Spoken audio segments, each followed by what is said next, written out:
میری طرف سے آپ سب کو سلام۔ میرا نام دائم سیون ہے اور آج ہم نکالیں گے لوکا رسول کی معرفت لکھوائی گئی انجیل اور اس کا 23واں باب اور اس کی 34ویں آیت۔ لوک چیپٹر نمبر 23 ورس نمبر 34۔ خداوند کے کلام یوں مرقوم ہے، یسوع نے کہا، اے باپ ان کو معاف کر کیونکہ یہ نہیں جانتے کہ کیا کرتے ہیں، اور انہوں نے اس کے کپڑوں کے حصے کیے اور ان پر کوڑا ڈالا۔ Then Jesus said, Father, forgive them, for they do not know what they do, and they divided his judgments and caused loss۔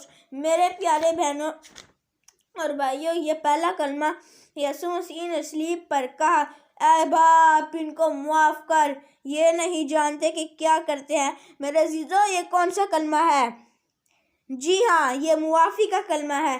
یہ یسوع مسیح کن لوگوں کے بارے میں خدا سے شفاعت کر رہے ہیں؟ اے باپ ان کو معاف کر، یہ نہیں جانتے کہ کیا کرتے ہیں۔ یسوع مسیح نافرمان لوگوں کے لیے شفاعت کر رہے ہیں تاکہ وہ رہائی پا جائیں۔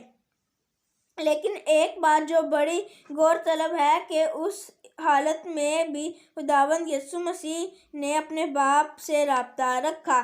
یسوع نے آسمان پر جب نظر کی اور دیکھا کہ آسمان پر مکمل طور پر خاموشی ہے اور باپ کو بڑے غصے میں دیکھا، تو یسوع نے فوراً کہا، اے باپ ان کو معاف کر، یہ نہیں جانتے کہ کیا کرتے ہیں۔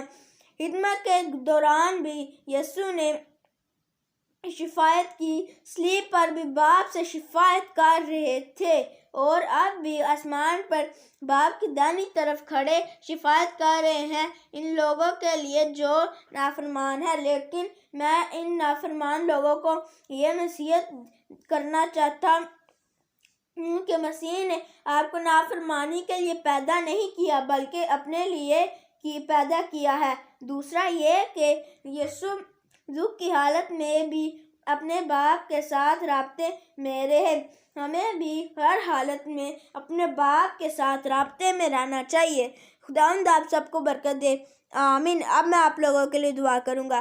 اے خداوند، میں تیرا شکر کرتا ہوں تو نے آج کا دن میری زندگی میں بخشا ہے۔ خداوند میں تیرا شکر کرتا ہوں، خداوند میں تیرا شکر کرتا ہوں تو نے لوگوں کو سمجھانے میں خداوند میری رہنمائی کی ہے۔ خداوند میں تیرا شکر کرتا ہوں، اے خداوند لوگوں کی حفاظت کرنا ہے۔ اے خداوند تو لوگوں کی بیماریوں کو چھڑانا۔ مسیح خداوند کے نام سے یہ دعا مانگتے اور پا لیتے ہیں، آمین۔